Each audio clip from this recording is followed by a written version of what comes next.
Hi hello నమస్తే welcome to auto వాళ్ళ updates. ఇప్పుడే టెరోట్ మూవీ చూడడం జరిగింది. ఈ మూవీ 1 hour 30 minutes రన్ టైమ్తో నెట్ఫ్లిక్స్లో తెలుగులో కూడా స్ట్రీమ్ అవుతుందండి. ఇంక ఈ మూవీలో స్పెషల్ ఏంటంటే మెయిన్ లీడ్గా చేసింది మన తెలుగు అమ్మాయినండి. అదే బ్రహ్మోత్సవం మూవీ ఫేమస్ చూసారు అవంతిగా, ఈ మధ్య ట్రోలింగ్ కూడా గురైంది తనే. అసలు ఈ మూవీ ఎలా ఉంది, అసలు ట్రై చేయొచ్చా లేదని ఇండియన్ రివ్యూలో మాట్లాడుకుందాం. ఈ మూవీ బేసిక్ స్టోరీ ఏంటంటే కొంతమంది ఫ్రెండ్స్ కలిసి ట్రిప్కి వెళ్తారు, ఒక మారుమూల ఇంటికి వెళ్తారు. అక్కడ వాళ్ళకి అనుకోకుండా ఒక బాక్స్ దొరుకుతుంది, అందులో టెరట్ కార్డ్స్ ఉంటాయన్నమాట. ఈ టెరట్ కార్డ్స్ ఏంటనేగా మీ డౌట్. అదేనండి, మన చిలక జోస్యం చెప్పించుకుంటాం చూసారు, కార్డ్స్ అలా ఉంటాయన్నమాట. ఆ గ్రూప్లో ఒక అమ్మాయి అందరి జాతకాలు చెప్తూ ఉంటుంది. ఇక్కడ ట్విస్ట్ ఏంటంటే వాళ్ళందరి జాతకాలు చెప్తూనే వాళ్ళ మరణం ఎలా ఉంటుందో కూడా చెప్తూ ఉంటుంది ఆ అమ్మాయి. సో ఆ అమ్మాయి కాదు, టోరో అనే దెయ్యం ఆ అమ్మాయి చేత చెప్పిస్తూ ఉంటుంది. సో వీళ్ళందరూ ఆ టోరో అనే దెయ్యం నుంచి తప్పించుకున్నారు లేదా, అసలు ఏం జరిగింది, అది చెప్పిందే జరిగిందా, ఇదంతా తెలియాలంటే ఈ మూవీ ట్రై చేయాల్సిందే. ఈ మూవీలో పాజిటివ్ విషయానికి వస్తే అవంతిక గారండి. ఆవిడైతే ఎందుకు ట్రోల్ చేస్తారో నాకు తెలియదు, కానీ ఈ మూవీలో పర్ఫార్మెన్స్ అయితే ఆవిడైతే చింపేశారని చెప్పాలి.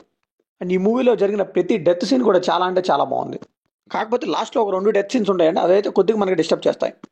మెయిన్గా సౌండ్ ఎఫెక్ట్స్ మాత్రం అదిరిపోయాయని చెప్పాలని, విఎఫ్ఎక్స్ షాట్స్ కూడా ఎక్కడా కూడా తగ్గలేదండి. ఇంకా నైట్ మోడ్లో తీసిన సినిమాటోగ్రఫీ కానీ ఆ విజువల్స్ కానీ సూపర్ అని చెప్పాలి. ఇంకా ఉన్న 6 to 7 క్యారెక్టర్స్ కూడా అందరూ పర్ఫార్మెన్స్ చాలా బాగా చేశారండి. కిమ్ములో నెగిటివ్ విషయానికి వస్తే నాకైతే అక్కడక్కడ మన ఫైనల్ డెస్టినేషన్ ఉంటుంది కదా, ఆ పార్ట్లానే అనిపించింది ఇదంతా కూడా. అంటే అలానే ఫ్లాష్ బ్యాక్ మోడ్ను కూడా ఏదో మన డిమోంటి కాలనీ టైప్లో చెప్పేశారండి. బట్ ఎక్కడ కూడా మనం అయితే ఆ ఎమోషన్కి కనెక్ట్ అవ్వం. ఆ ఎమోషన్ కనెక్ట్ అయితే మూవీ నెక్స్ట్ లెవెల్ ఉండేది అనుకోండి. కాకపోతే ఆ ఎమోషన్కి అయితే మనం కనెక్ట్ అవ్వలేకపోయాం. ఎందుకంటే రైటింగ్ కానీ ఎగ్జిక్యూషన్ కానీ అంత కన్విన్సింగ్గా అనిపించలేదు ఫ్లాష్ బ్యాక్ మోడ్లో. ఇది ఒక కొత్త రకం హారర్ మూవీ అయితే కాదండి, ఎప్పటి నుంచో వస్తున్న హారర్ మూవీనే, మనం ఏజెస్ నుంచి చూస్తున్నాం కదా, అలానే ఉంటుంది నేరేషన్ కానీ ఎగ్జిక్యూషన్ కానీ. సో పెద్దగా కొత్త పాయింట్స్ అయితే ఏమీ కనిపించవు మనకి. అండ్ కొన్ని సీన్లు అయితే అప్పటికప్పుడు జరిగిపోవాలి, ఏదో కన్విన్సింగ్గా రాసుకున్నట్టు అనిపించిందండి. అండ్ స్టార్టింగ్ 20 minutes కూడా మూవీలోకి వెళ్ళడానికి కొద్దిగా టైం తీసుకున్నారు, అది కూడా మూవీకి కొద్దిగా మైనస్ అని చెప్పాలి. సో ఫైనల్గా ఈ మూవీకి మనం ఇచ్చే వర్డిక్ట్ ఏంటంటే, హారర్ మూవీ లెవెల్స్ అయితే పక్కా ట్రై చేయండి. నార్మల్ ఆడియన్స్కి అయితే జస్ట్ వన్ టైం వాచబుల్ అంతే.